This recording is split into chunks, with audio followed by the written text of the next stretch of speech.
I don't think anyone's ever walked into a Tarantino film and not been surprised, ever. And they're definitely going to get that with this film. It's not like anything else. It's not a remake, it's not a prequel, sequel. It's its own thing entirely, but not only is it entirely original, it is so unique in a way that only Tarantino can pull off. In every way, the way you just subvert, I guess, our expectations, but exceed them at the same time. People are going to be delighted at the theatre. And I see this as a confluence of all your work to date, in many ways. Mm-hmm. Maybe you could talk about that. Well, there was a thing where, you know, I have a first AD named Bill Clark that has been with me since Jackie Brown. He came to the house to read the script, and I was really kind of curious what he was going to think about it, and he went out by my pool like these guys did and read it, and he came back in and he goes, "It's all of them." He goes like, these are all, there's a bit of all your movies rolled into one, to one degree or another in this script. And I do kind of think there's a little bit of I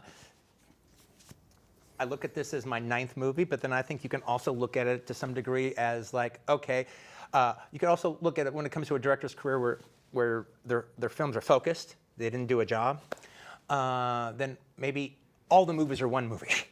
They're all connected like boxcars on a train. And if that's the case, I think this is the climax. This seems like the climax of all those movies together. I'll do another movie, but that might be more epilogue-y, right? This seems like the big show-stopping climax. Yeah. Nice, really nice.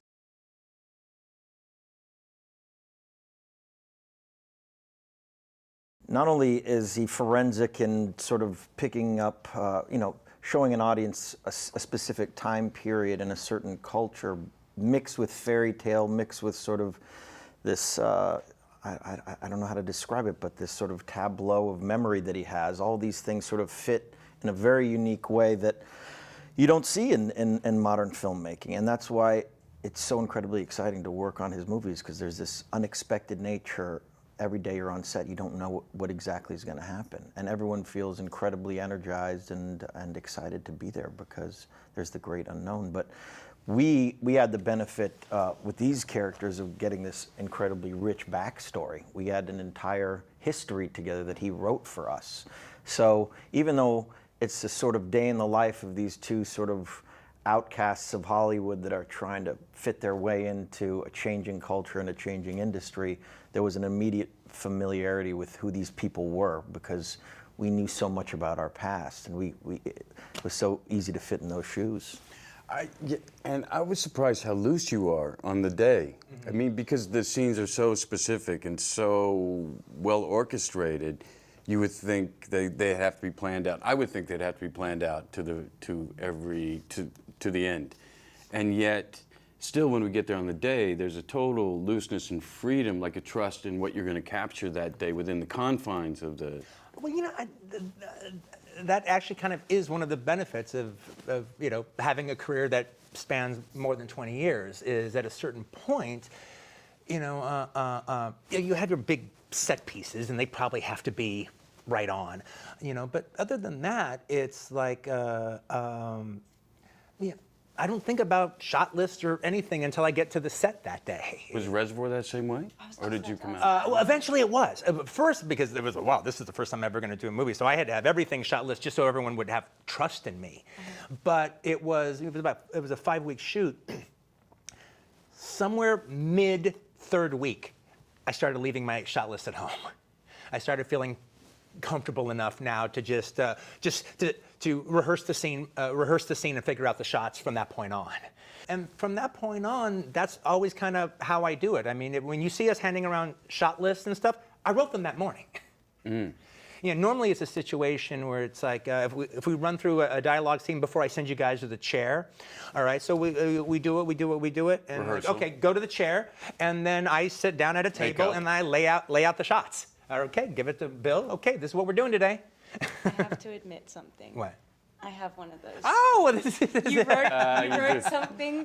You gave me a DVD of an episode of something to watch, and you'd written on the back of that. Yeah. And then I was pulling out the DVD the other day, and I pulled out and opened it up, and I was like, oh my God, it's the shot list for the day that we shot. And I was like, if I tell him, will he ask for it back? No, Can I of course keep not. it? No, I throw them away. You can feel free to have them. I have a few more left over. I'll give them to you. You know, just so everyone understands, a shot list would be like, okay, we have this scene, and might plan ahead to get one from the back to see the whole environment, and then to get a 2-shot here of Leo and I, and then over my shoulder to get Leo's close-up, and then to get the gang, and that would be a shot list. Insert of the horse head, insert of the ashtray. Right. But on the day, it's actually much looser, like he is finding it as he goes. It's more instinctual than you would think watching your films.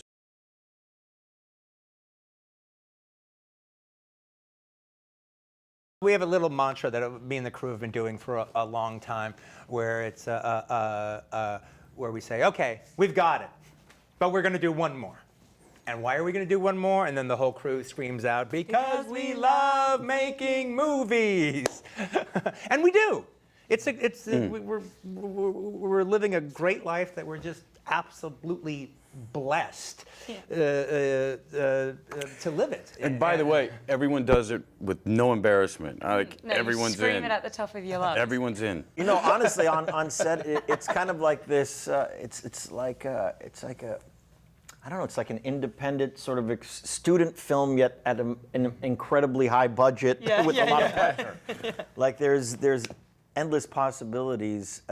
Although you sort of stick to the Bible of the Tarantino screenplay, he also leaves these openings for anything to sort of happen. And it's the moments where it's like they enter the party, and then you might spend all night doing this shot where there's a crane and there's this and there's girls dancing, it's choreographed. It's like, it's those small moments which that was an particularly magical night. I couldn't even get to bed that night. I was just so jazzed after the paper.